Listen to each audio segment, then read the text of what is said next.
எல்லாருக்கும் வணக்கங்க. நீங்கள் நல்லா இருக்கீங்களா? நான் நல்லா இருக்கேன். இன்றைக்கி நம்ம வீட்டில் வந்துங்க அதாவது இறால் கிரேவி.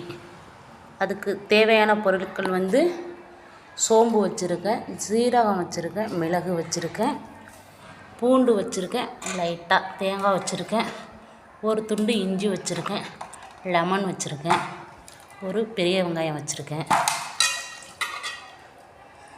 2 தக்காளி கழுவி வச்சுருக்காங்க. செய்முறை வந்து நான் எப்படி செய்கிறேங்கிறத உங்களுக்கு நான் வீடியோவாக எடுத்து போடுறேன். நான் இப்போ இதான் பொருள். இதுக்கு கிரேவிக்கு இவ்வளவு தான். மஞ்சத்தூள் மட்டும் நாங்கள் எடுத்துக்கணும். ஆயில் போட்டிருக்கேங்க, சோம்பு வந்து கருவேப்பிலை. இப்போ வந்து வெங்காயம் போட பாருங்கள். வெங்காயம் போடுறேன். சோம்பு நல்லா கொஞ்சம் பொரிஞ்சிடுச்சு, அதனால் வெங்காயம் போடுறேன்.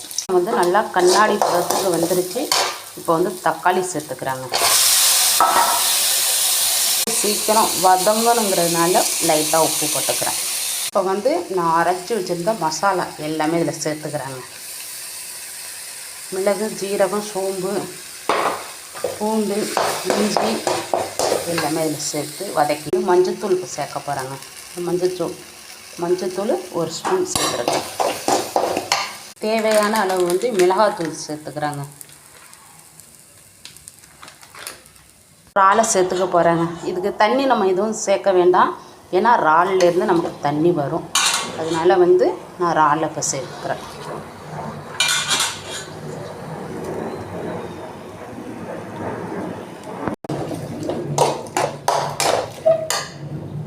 இந்த தண்ணி விடுன்னு சொன்னாங்க பார்த்தீங்களா, தண்ணி எப்படி விட்டுருக்குன்னு. இதில் வந்து பாதி லெமன் விட்றாங்க.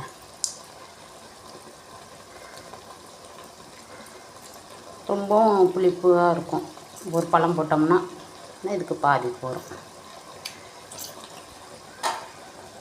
வந்து ரொம்ப நேரம் அடுப்பில் சூடு பண்ணக்கூடாதுங்க, ஏன்னா ரொம்ப நேரம் கொதிய விடக்கூடாது. அப்போ ஒரு மாதிரி தக்க மாதிரி ஆகிடும். இப்போ வந்து மல்லி தலை போட்டுக்க போகிறேன்.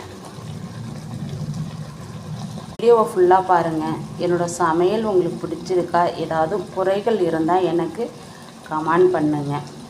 பிடிச்சிருந்துச்சின்னா நல்லா இருக்குமான்னு சொல்லுங்கள். தாளிக்கும் போது நம்ம கருவேப்பிலை போட்டாலும் லைட்டாக மேலே கொஞ்சம் கருவேப்பிலை போடணுங்க.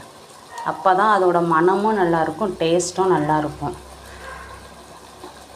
சப்ஸ்கிரைப் பண்ணி வச்சுக்கோங்க. கிரேவி ரெடி ஆயிடுச்சுங்க. எல்லோரும் வாங்க சாப்பிட்லாம். நான்